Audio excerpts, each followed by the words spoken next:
talking to myself again. But it's the only way you're ever gonna learn. You look back and it's all in the past. I'm dwelling on the thoughts I cannot say to you. If I don't say the words, then maybe it's not true. And it feels alright when they come and say to you, you're the only thing. Hands together for George Mitchell, Neil Mitchell and Steve Hasty.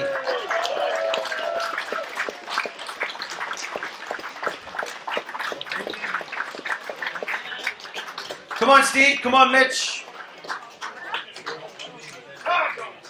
Keep your applause going for George.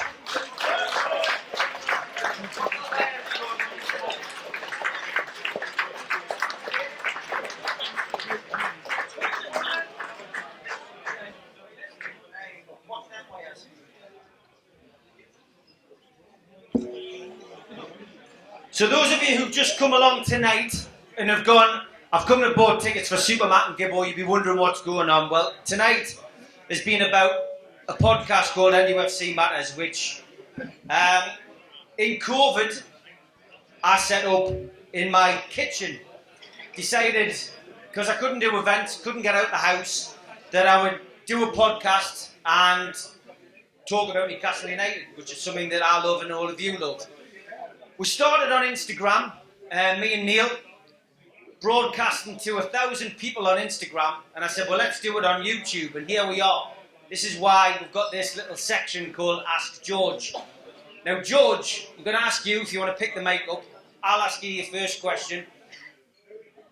Tell us about Newcastle United, George, and you. How did you support Newcastle United, and did you ever play for them, George? Well, first thing is how I supported Newcastle United. It was a family thing. My mother had two twin brothers who were my uncles, obviously, but they were younger brothers, and so they didn't feel like uncles. They were more like big brothers. And from the minute I was born, they were desperate to get me to St James's Park. Literally the day I was born, they wanted to take me. I was 4 years of age. My grandfather was from Stoke, and in February Newcastle were playing third round of the FA Cup. First leg. Another stupid thing the FA did, but never mind, that's another issue. And they persuaded my grandfather, who was from Stoke, that under the wartime regulations, when players could play for almost anybody, that Stanley Matthews was going to turn out for Barnsley, who we were playing in the FA Cup. And so they got the old man on side, and he persuaded me granny and me mother to let the two lads take me to St James's Park. So this 4-year-old naive footballer was taken to St James's Park at this cup time. And that was the beginning of a lifelong relationship with Newcastle United. The family story keeps going that they taught me how to cheer when we scored. The only trouble is, Bob Barnsley scored 2, and apparently I got up and cheered those goals as well. but that's the start of it. But it's a family thing. You know, grandfathers, uncles, were all football mad. Can I give an example? Yeah. An example. We're drawn away to Derby in the FA Cup, right? This is in one of the runs in the 50s. 1950s. And we hire a bus. Alfie Holland's buses in Wallsend were famous. In those days, if he hired the bus and got the tickets, all he had to do was sell the seats, and that's what my family did. They all went on the seats. So they're heading to Derby, where I happen to have an aunt, my dad's elder sister. And on the way, everybody's getting near the ground, and people are saying, well, what are you doing for your lunch? Oh, it's all right, so-and-so's looking after our lunch. And then, what are you doing for your lunch? Oh, so-and-so's looking after your lunch. Well, by the time they got to Derby, 35 people in that coach were all going to be bloody Auntie Nan's for the lunch. Yeah. And most people would be faced with that, not me Auntie Nan. She fed the lot with sandwiches, and at the end of the day, there was little grocers at the end of the street. They all went home with black market fags as well. So that's the kind of relationship I've had with the football club.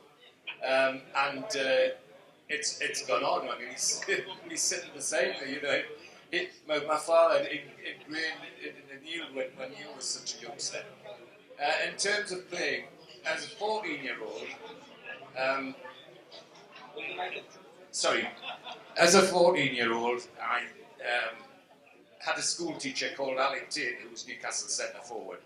You know, he'd scored a hat-trick against the Mackhams and doesn't get much credit for that. Exactly. And Alec decided that I was 2 years off being in the top team.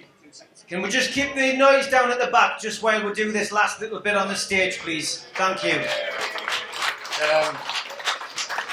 And he decided that I was good enough to go straight into the senior team. So he has a 13-year-old playing the 15-year-old team. And never looked back from there. And within a year, 14, I signed schoolboy forms for Newcastle United and started to play in some of the junior teams and the lesser teams. Who were you playing with, George? Well, George Dalton, Kenny Bell, Ken Hales, but George Dalton was the one that was a particular friend, and Charlie Woods, and he was that got to the first team, and it was a great time, a great thing to do, but along with lots of other kids.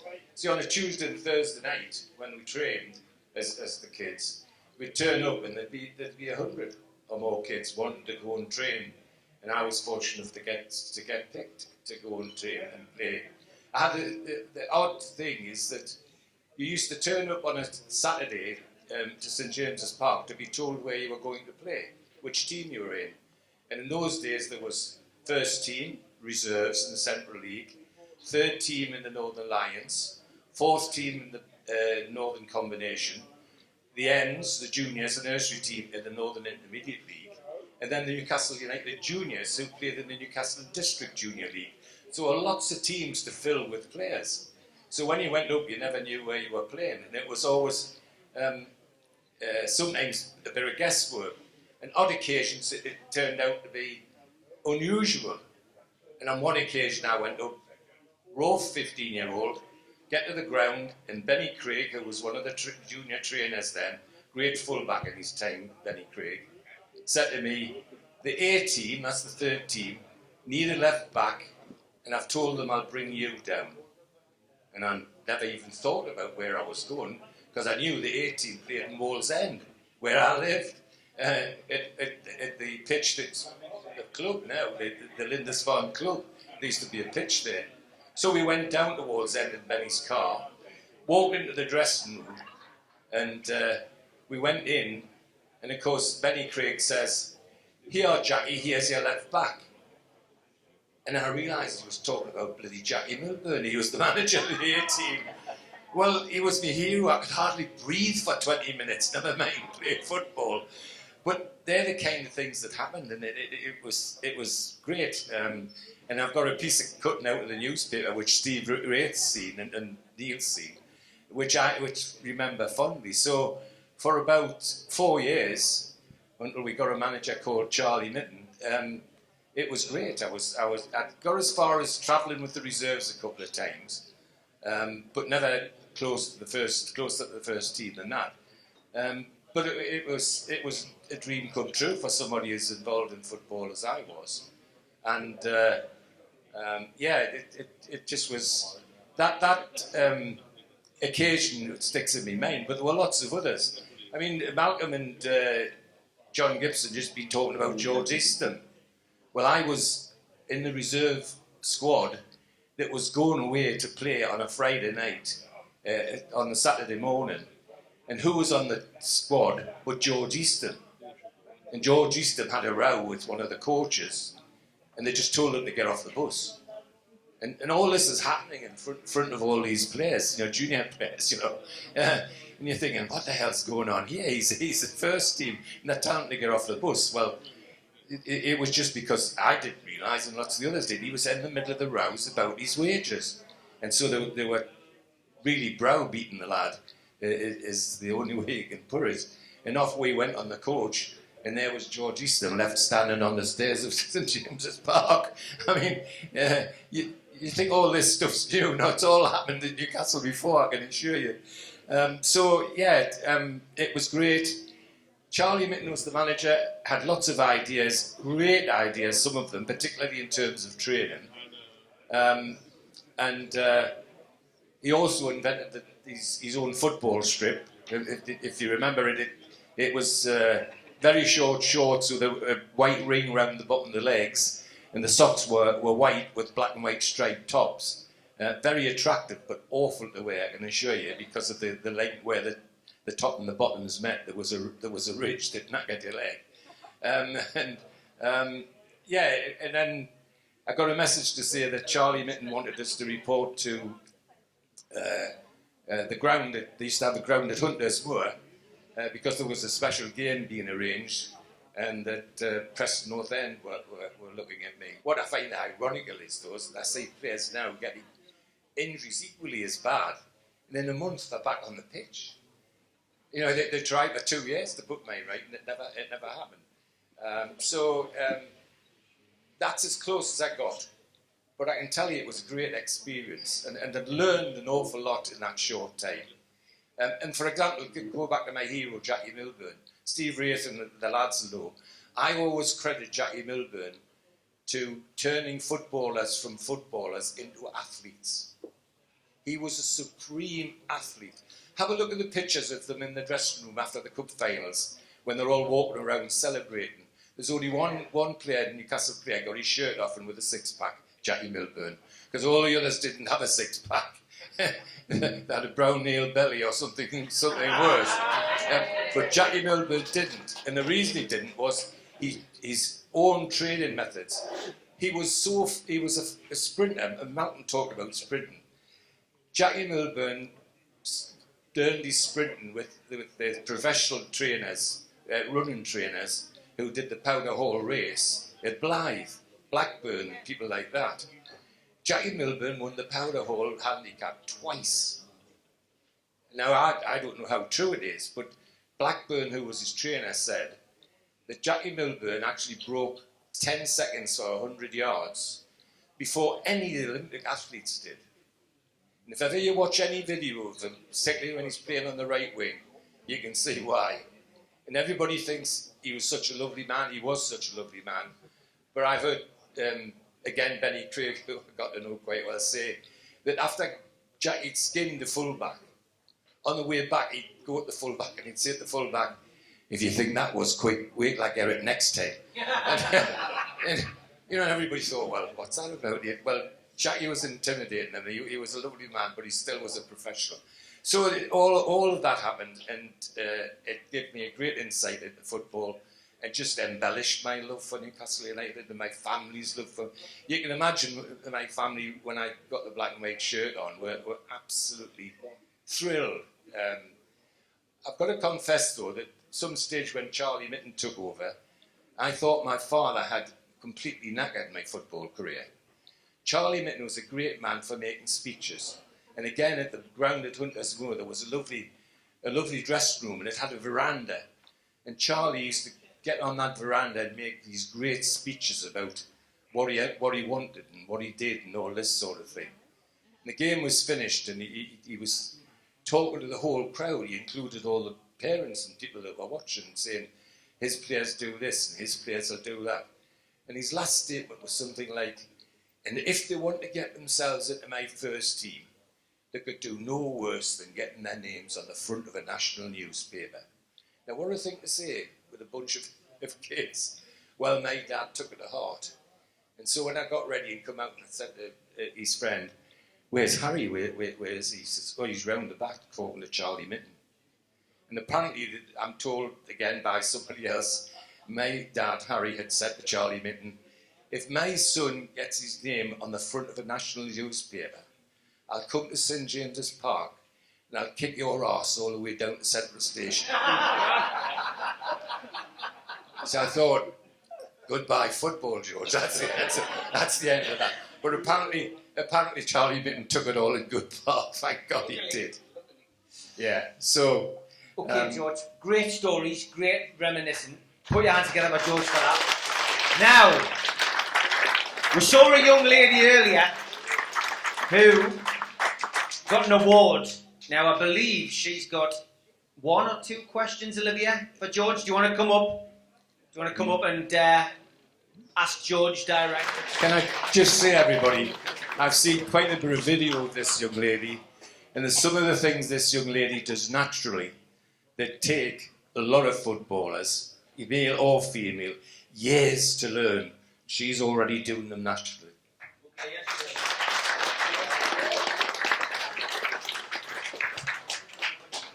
If you were still playing now, which striker do you think would give you the hardest game? Which, sorry? Striker. Oh, our own Isaac. I think we've got a gem in Isaac. He's got pace, he's also very tricky, he can dribble, and he's good in the air. No, I think Isaac would give me a hard time. Can I tell you who gave me the hardest time when I played? It is schoolboy. I played for North of England boys against South of Scotland boys at Hibernian's ground in Edinburgh, New Year's Day 57, I think. And I started the game at centre-back, centre-half, as we used to call it in my day. But the right winger that day was giving our left-back a real run-around. And so at half-time, the managers of the Northumberland team switched us and put... I better not say his name because that would be racist. Chinky Chambers went to centre half. and George Mitchell went to left back to calm. Snitch. Went to left back to calm this right with his Scottish right winger. Well, George didn't calm this little Scottish right winger. He gave George Mitchell the run around. His name, Billy Bremner.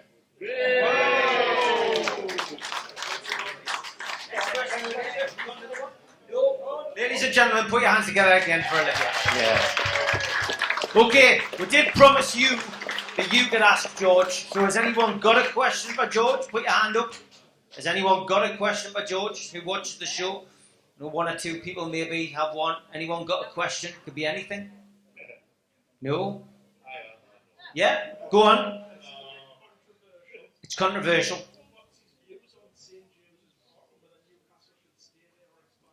Should Newcastle stay at St James's Park or should they move? Not controversial to me. The cathedral on the hill, as other people call it, not just us. You just need to look at what people all over the world say about our football ground. And I direct it to the guy who runs New Zealand Rugby League, who wrote an article about when the rugby league team, New Zealand Rugby League team came here to play in the rugby league tournament at St James's Park. And he talked about seeing the cathedral on the hill when they came over to the Tyne Bridge. He talks about standing in the middle of the ground and thinking, this is one of the best sports stadiums I've been in the world. Now, this is a man that runs a national team elsewhere. And obviously it has great affinity for me. I would be devastated if it moved. I don't believe, with all the modern materials and building aids that there are, that they can't expand St James's Park in some way. Maybe you could go into the park a little bit, but I'd be devastated if it moved. So I don't want it to move. It's as simple as that. I want it to be here. And a point I'd make to you is that in the 66, when we lost the World Cup games for the development of the ground reasons, all the people involved then were weren't hard up, they had money. The university, the council, the Leazes Park people, all could cock a snoot at Newcastle United. Well, none of them have got any money now. We have, though. And I think that should give us a lever. It wouldn't surprise me, for example, if the university were delighted to do a deal on Leazes Terrace that they wouldn't have done all those years ago. So I don't want it. That's a long answer to a short question. No, I don't want us to leave. I want us to stay. There we go. We'll take a question from you at the back, sir, and then we're going to have to move on to Stephen, to Mitch.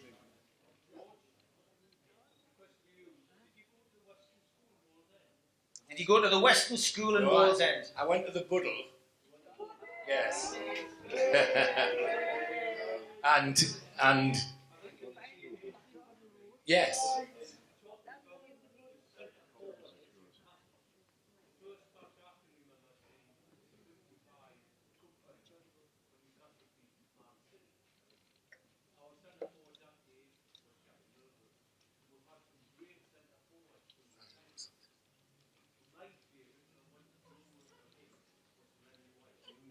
Yeah.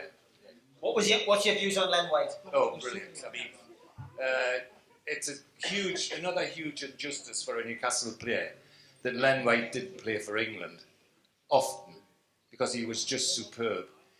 He wasn't a very tall man, but brilliant in the air. He had this ability to hang that they talk about with good strikers that hang in the air and make good headers.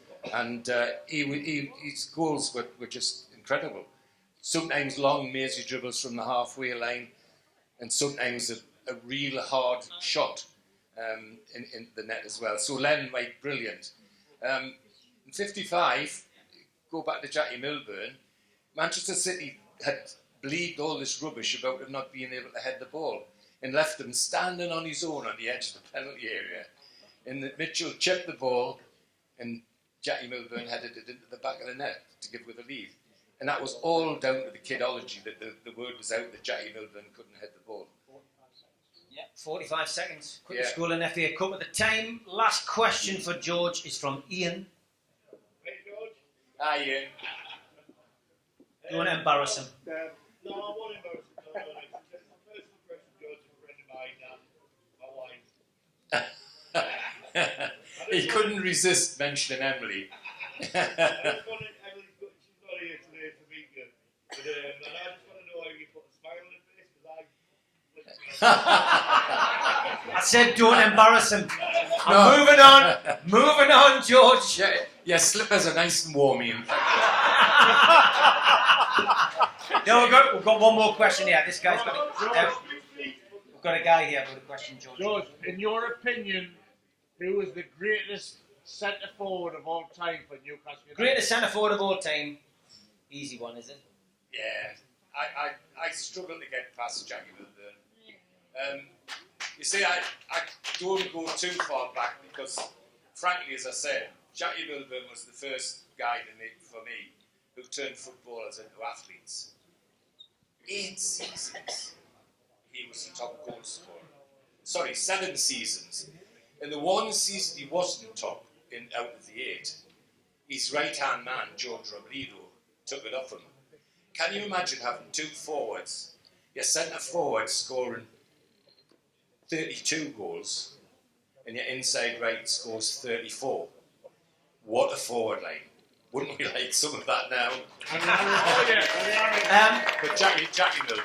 The reason I asked George to get up tonight was because George, the theme of tonight, as well as Newcastle United, is dementia.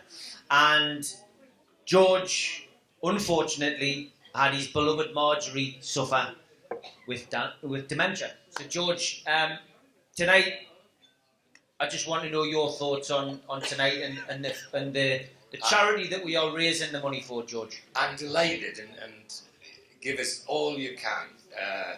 My experience, I've got to tell you, was horrendous. The gentleman that came up and talked about his dear wife, Bill, well, frankly, that was me, except I had a fantastic group of neighbours, friends and family who supported me. So, for example, if I wanted to go to the match, there was a couple of friends who would come and sit with Marjorie while I went to the match. If I wanted to do something else, I still do a little bit with the university, because I taught at the university for 60 years. In fact, I still do as a visiting fellow. That's a posh title. It means they get us to work, but don't pay us. Yeah, so that was, without that help, Neil knows how devastated it would have been to me. And also, I've got to tell you that the rest of these guys on Newcastle NUFC Matters helped as well, because once I got involved with that and started to do things with Steve and with Neil as well, that gave me another outlet. And it was a surprising outlet because Longsands, the lads that have just played, that music, when my Marjorie was sitting in that chair, hardly able to remember it, well, couldn't remember any poor soul. She used to rock to their music when then NUFC Matters was on. She loved it. And there's one piece of music that comes on when the day I met, I think it is, there's a little piece of music there. And people actually complain about that. And my Marjorie used to say to me, what to complain about? It's good. It's good. And she'll love that music. She'll love that music. So, the two things have gelled. But I've got to say, there's a disappointment. My Marjorie was ill for 6 years. And you add to that the time she was diagnosed. And not a soul in North Tyneside, either in the hospitals or in the local authority, mentioned your organisation. And that really, really upset me when Steve Ray told me about coming to your place, and he told me what you did. My Marjorie would have loved to have come there. Because some of the things you do would have really helped her. She was a great flower arranger. She was arty crafty, if you like. Brilliant watercolour artist. When we were teenagers, we travelled Europe to go to the art galleries so that she could see the paintings that she liked. I mean, with the talk of the bloody estate, I mean, well, two teenagers in the late 50s, early 60s going on to Europe on their own. And that's our story. That's what you call it. That's our story. But and by the time we got to our early 20s, by the time we got to our early 20s, even my father was saying, when the hell are you going to marry that lass? Ian's worried now if Emily gets an invite to the art gallery. No, seriously. It's a cruel, cruel, cruel disease.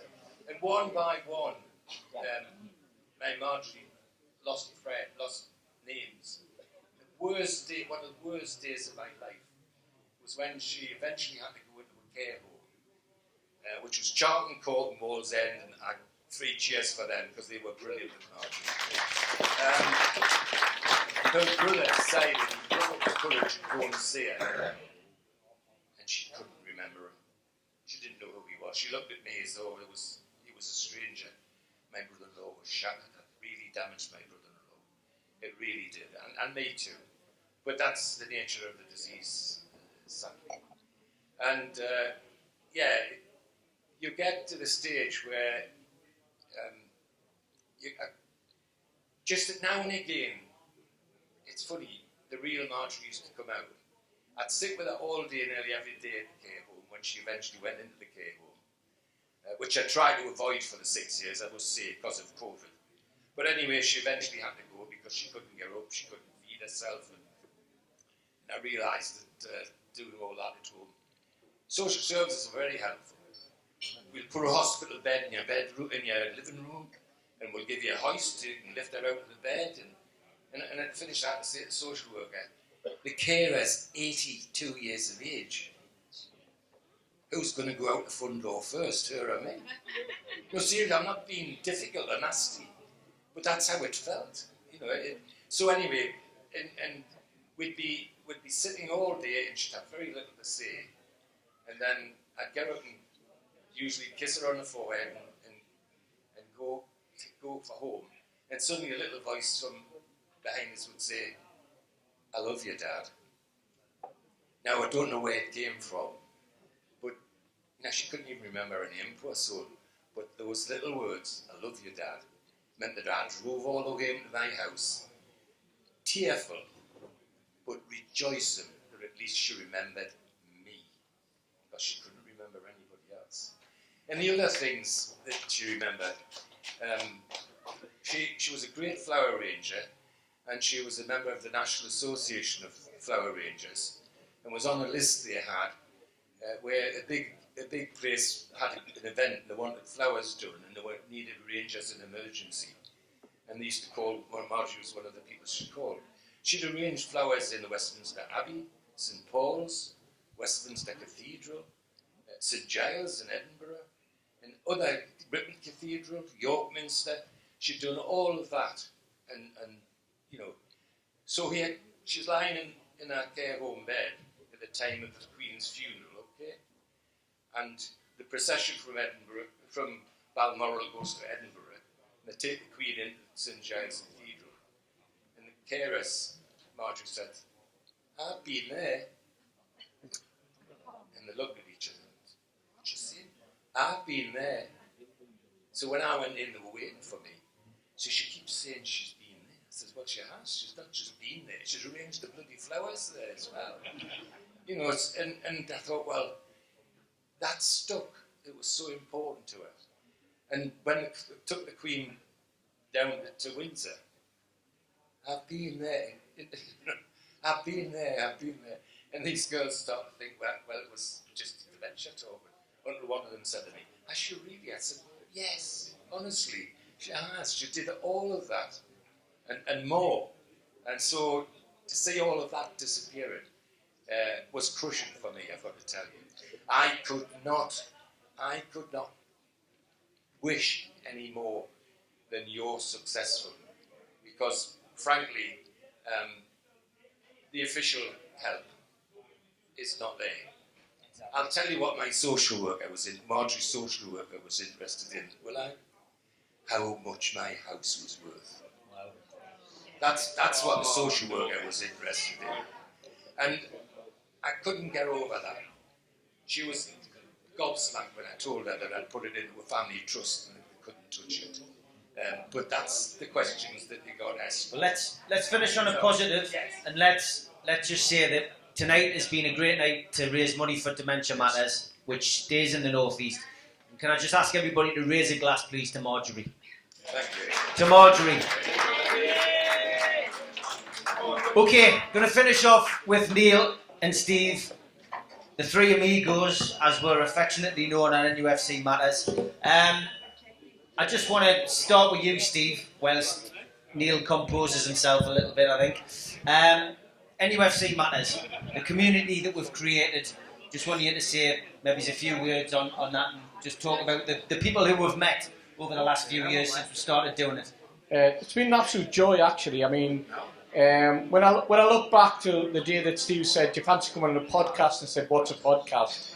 And he goes, "It's something I've been trying out with Neil. It's basically going on YouTube." Whoa, hang on a minute. YouTube, what am I going to have to do on there?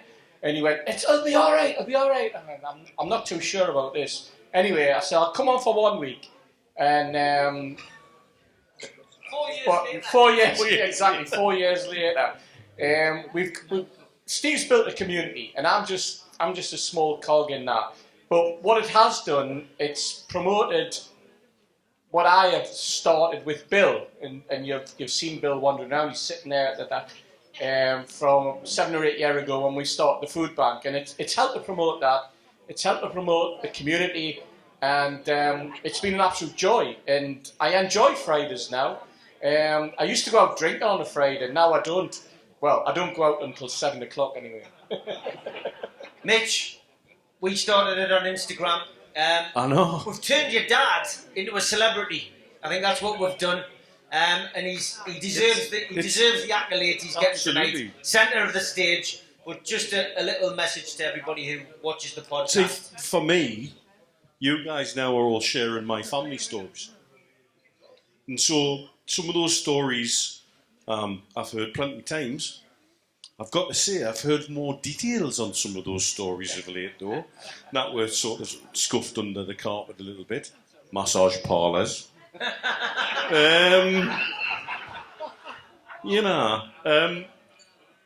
The thing about what we've built here, and I've said it to a couple of people tonight, all we've ever wanted to do is create something where it feels like a conversation in the pub with your mates, and you want to join in and you want to continue it after.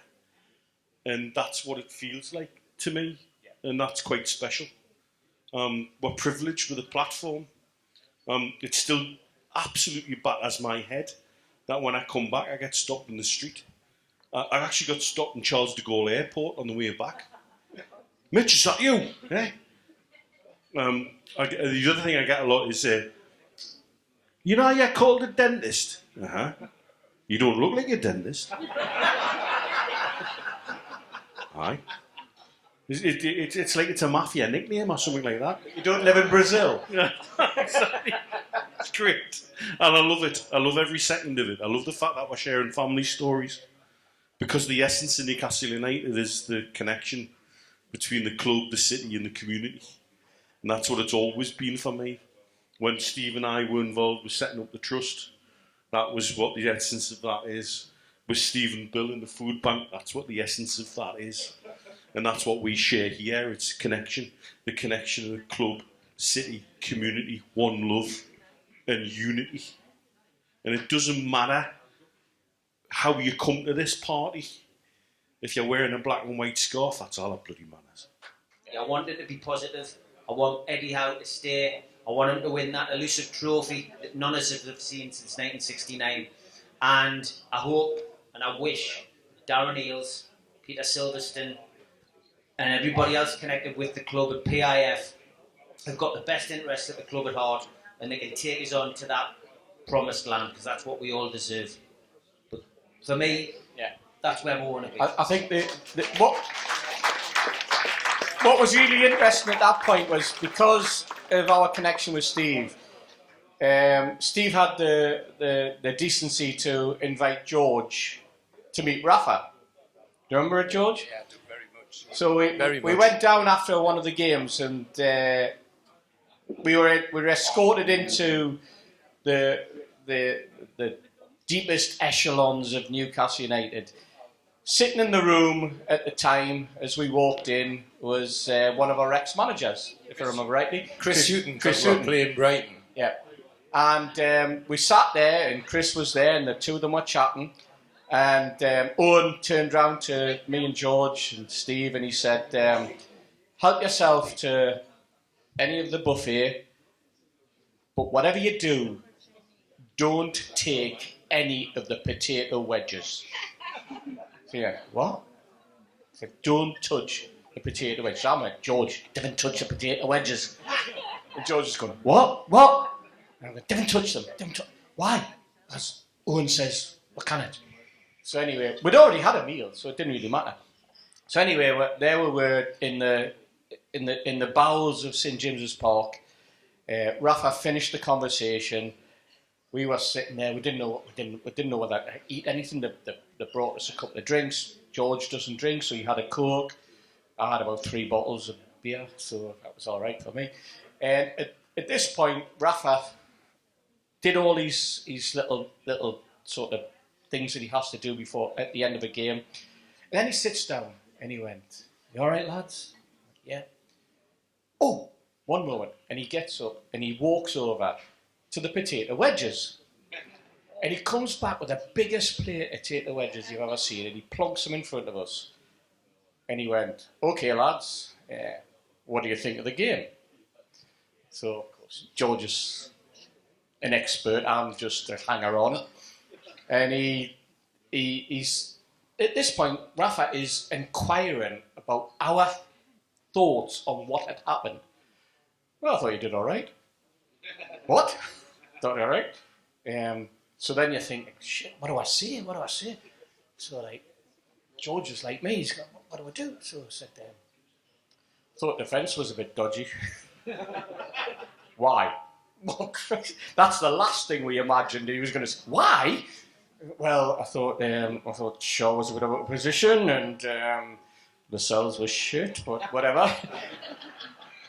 At which point Rafa then decided, in front of George and myself, that he would explain to us the difference between a back 3 and a back 5 using potato wedges in his fingers.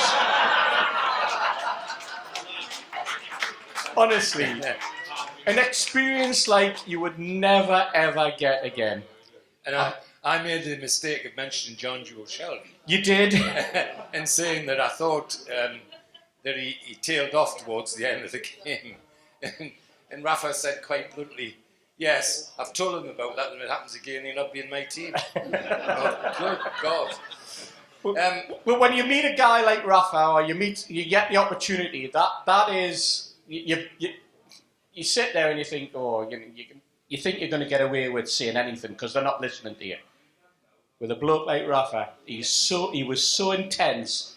He hung on every word you said and then pinned you to the floor. There's no doubt about that, was there? No doubt. And for me, the similarity between Rafa and Amanda and Dad is a simple one. They bought into the Geordie dream. They bought into what we wanted and made it their own. I just hope these new people realise that, because if they don't, they've got a problem. Yes, I rejoiced in this takeover, but they need to get that right. Otherwise, we're going to have to rebuild far too far down when Eddie's done so much hard work. Ladies and gentlemen, put your hands together for George Mitchell, Neil Mitchell, and Steve Hasty. And if you haven't subscribed to NUFC Matters, get yourself onto YouTube, search NUFC Matters and subscribe. Thanks, lads. This is what the Longsands sound like after 25 pints. I hope it's not too bad. Do you know the chords?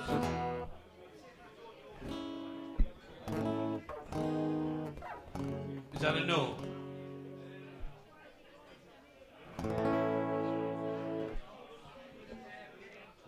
What are you doing?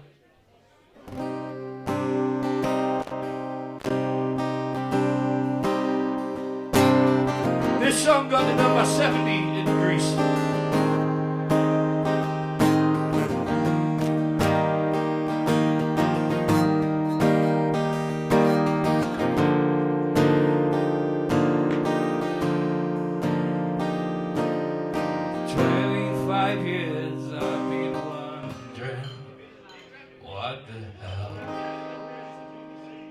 To do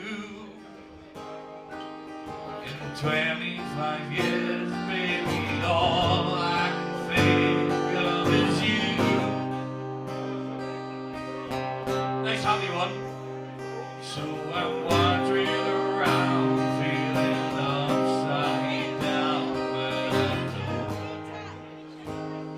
don't want to. I'll tell you all the secret that makes me feel the way I do. You gotta let love rain on you, rain on you, rain on you. Stars start to fall. I think you're the one.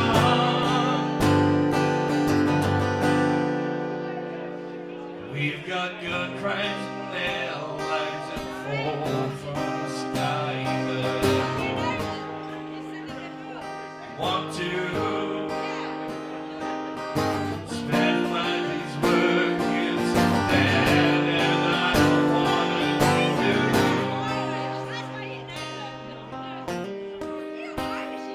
We believe in ourselves and we won't be the clown to disturb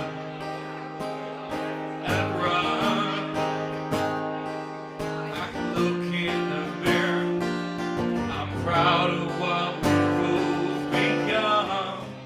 We'll never drink both of them. You gotta let love rain on you, rain on you, rain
to do.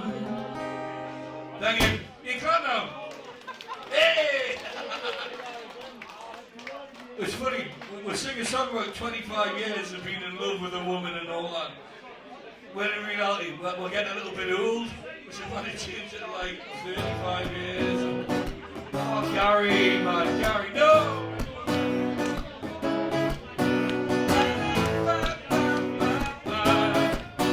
The song got number 69 in the Greek charts. Jimmy quit the team today on the back of yesterday's commitment to school. Left his friends and joined a gang to kill with his bare hands for status and fun. It's happening all over the streets and the pavements run red. It's happening all over the streets, leave their victims for dead. Chilly days, what have we come to? The streets and the pavements run red.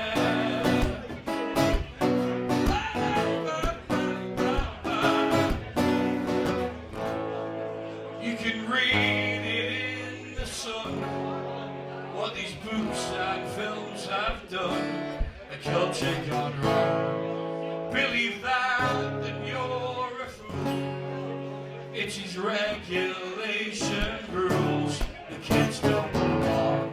And it's happening all over the streets and the pavements run red. And it's happening all over the streets, leave their victims for dead.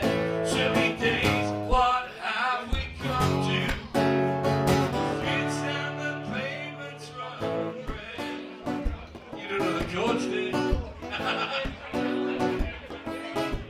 There's no standing here, no smoking here, can't run through here, no kids in here. We get simple beat, can't run through here, can't smoke in here, so come around here.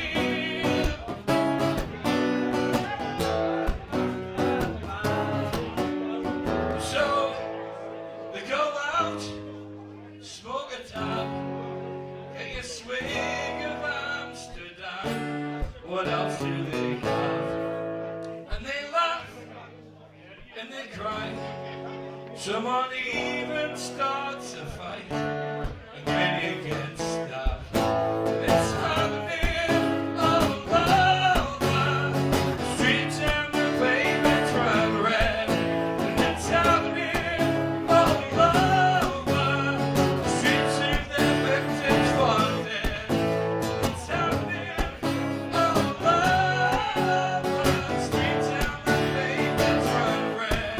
And it's happening all over the streets and the pavements, streets and the pavements, streets and the pavements run red. Thank you. That was a song about growing up in Cramlington. Or Crambodia, as they call it these days. What am I playing?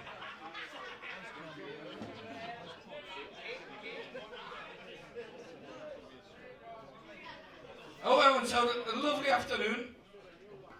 I hope everyone's dug extremely deep and got all the notes out the bottom of their wallets. Thank you very much for doing such an amazing thing. Fantastic people. It's not about me, but I really do love the support of smaller charities. I do a lot myself for some of the, next time I'll do it for you. So Steve will give us your contact details.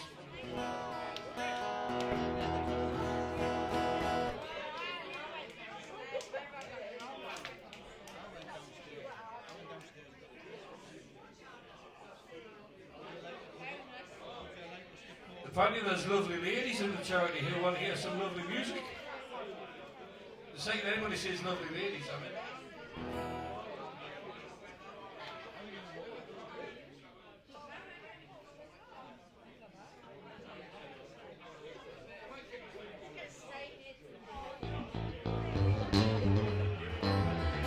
So I'm going to do a song again, just for Steve, because... What was your guy called? Sorry, sir. I spoke to you before. What was your name? George. George, this one's for you. I'm going to play it again, and it's for your wife. Your lovely wife. And I love the fact she had our back against all these haters.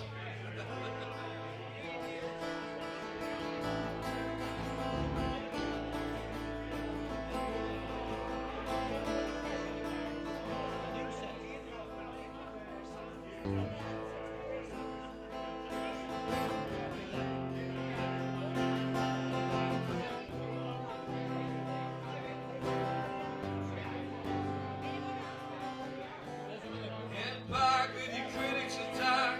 It feels like I've been talking to myself again. It's the only way you're ever gonna learn to look back. It's all in the past. I'm dwelling on the thoughts I cannot say to you.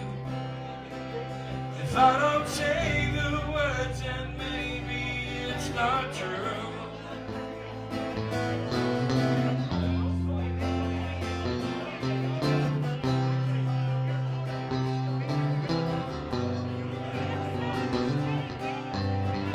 Fight back, it's none of the time. It feels like I've been taken on the world's machine. He's pissed because I wanted more than anyone can dream. Look back, it's all in the past. You tell me how you live by all the things you do. You can be yourself, but maybe I'm not you. And it feels alright when they come and say to you, you're the only thing that makes us all believe. And it feels alright when the worlds collide. Manipulation stands to make us breathe. What's that said? It's coming over you. You're wishing upon a star. You're wishing it on a star. You want, you want, you want. What's that? You said you want control of me. Something that you should learn. When the cards are down, I run, you burn.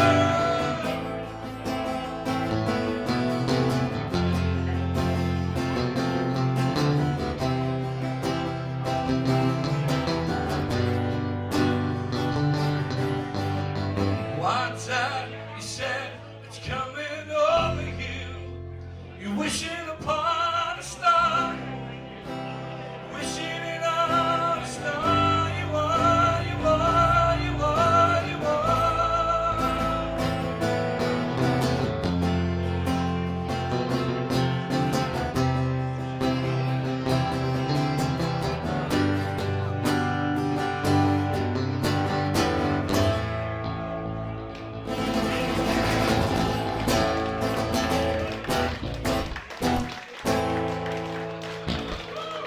Have a lovely night, everybody. Thank you so much. You're all absolutely beautiful people.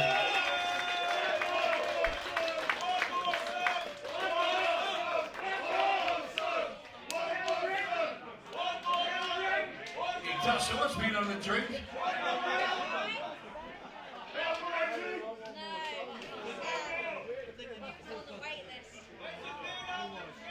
What? Third album. Give us 5 million, I'll think about it. Not Oasis. I don't know Oasis. Worlds colliding, I've just done it.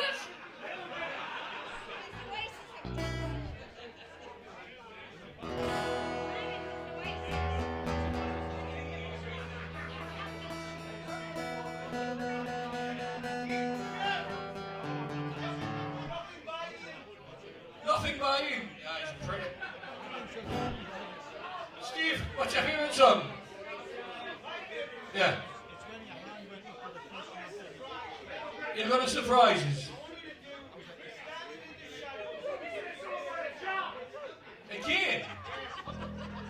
Stand in the shadows again. I've already done it, man.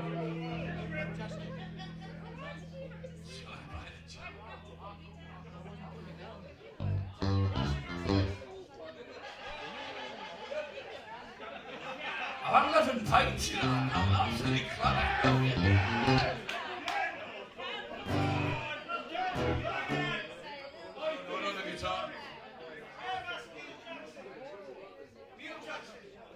Neil Jackson, what song would you like us to play? Living on a Prayer.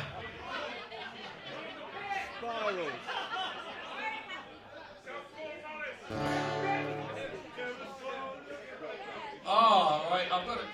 Can anyone remember a band called The Enemy? Yes or no?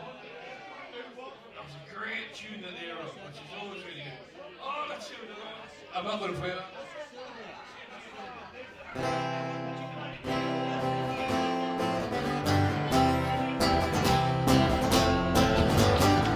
I've had the same jeans on for 4 years now. I'm gonna go to a disco in the middle of the town. Everybody dressing up, I'm dressing down. The life's not perfect, but it should see and be amazed at what you can achieve in a year. Try so hard, but your heart's on a switch. And I know you tried so hard, but your heart's on a switch. Anybody know this song? So when you look in the mirror, reflecting back at you, someone that you don't know, I'd say that your head spin around. Get yourself together, get your feet back on that. I've had the same jeans on 4 years now. I'm gonna go to a disco around town. Everybody's dressing up, I'm dressing down. Life's one big circle, and it never ends. And in the end, will you be my friend? Well, I'm not making a fool of myself. Said, well, I'm not making a fool of myself. Fire! The roof is on fire when you look in there. Reflecting back at you, someone you don't know. I say that your head spin around. Get yourself together, get your feet back on the ground. When you look in the mirror, reflecting back at you, someone you don't know. Oh, I say that your head spin around. Get yourself together, get your feet back on the ground.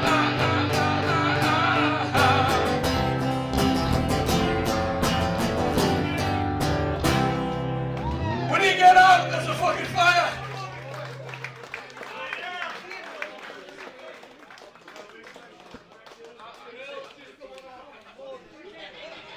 Hello.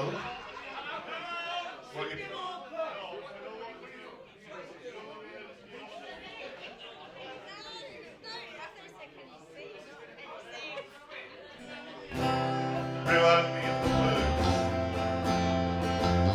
George, this is from Emily. You're on your lead, man.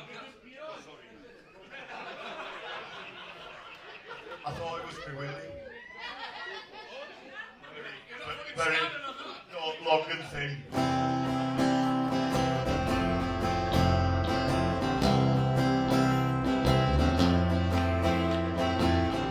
I would like to leave this city, this old town don't sound too pretty, and I can feel the warning sign running around my mind. George, I'm doing this for you, by the way. And if I knew the words, this would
Well done, Trev. If you want to buy them a drink, they're getting the last bus home. So if you enjoy them, 2 dog fruits, please.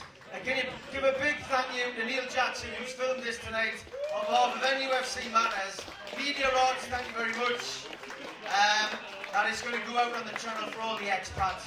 Just want to thank everyone for coming tonight. As we say tonight, the raffles raised £457. We'll have a final total from the tickets, etc. Probably middle of next week. We'll stick that out on the podcast. We'll stick it out on social media. Just want to thank everyone for coming. The bar's open at 11. We will be doing something else a little bit later in the year. But for now, thank you. Good night. God bless. Safe trip home.